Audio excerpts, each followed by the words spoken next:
जो अगर आप इस क्वेश्चन को कर रहे हैं या कर चुके हैं तो आंसर देख लीजिए।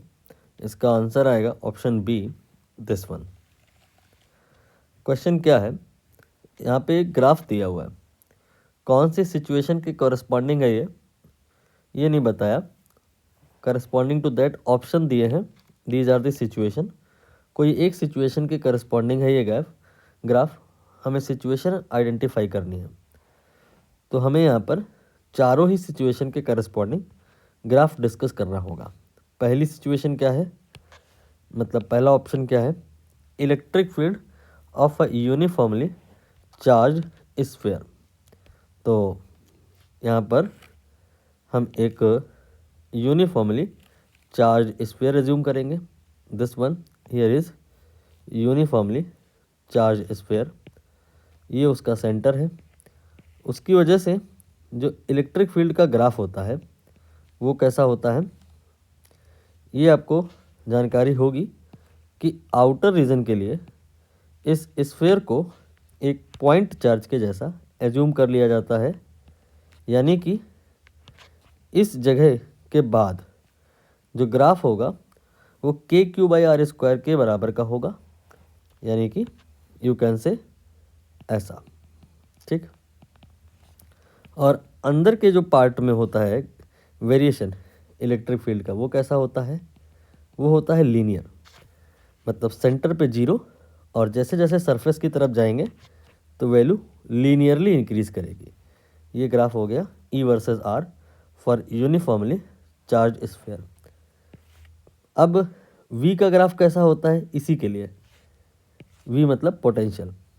ये आपका आउटर पार्ट के लिए तो पॉइंट चार्ज हो जाता है KQ/R के जैसा, रेक्टेंगुलर हाइपरबोलिक। बट अंदरूनी पार्ट के लिए थोड़ा सा कॉम्प्लिकेटेड होता है, बट याद कर ले जाते हैं आप लोग, ये पैराबोलिक होता है। तो पैराबोला तो ऐसे भी बन सकता है, लेकिन ऐसा होता नहीं है।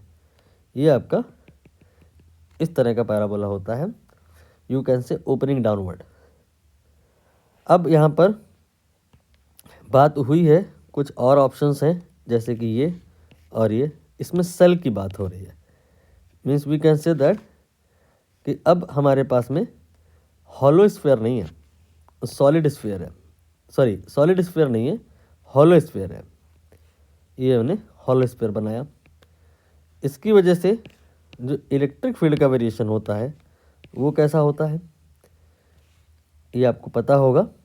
बाहर के रीजन के लिए हम इसे पॉइंट चार्ज से रिप्लेस कर देते हैं, बिल्कुल ऐसा ही हो जाएगा KQ/R² के जैसा। लेकिन अंदर के जो पॉइंट्स होते हैं, यहाँ फील्ड नहीं होती है, 0 होती है। तो आप इस तरह से एक लाइन एज्यूम कर सकते हैं। और ये एक डिसकंटिन्यूड ग्राफ होता है। इस जगह पे सरफेस के जस्ट अंदर जो फील्ड होती है वो 0 होती है, और जस्ट बाहर ये आपकी मैक्सिमम होती है, और फिर वो कम हो जाती है, दोनों लग जाती है। और इसी के लिए जो ग्राफ अगर हम प्लॉट करें V वर्सेस R, V मतलब पोटेंशियल, ये E वर्सेस R था। तो जहाँ पर इलेक्ट्रिक फील्ड 0 है वहाँ पे ज़रूरी थोड़ी ना कि पोटेंशियल 0 हो। यहाँ इलेक्ट्रिक फील्ड 0 है, but this does not mean कि पोटेंशियल 0 होगा। पोटेंशियल होगा लेकिन वो चेंज नहीं करेगा, कांस्टेंट होगा। तो ये कांस्टेंट हो गया।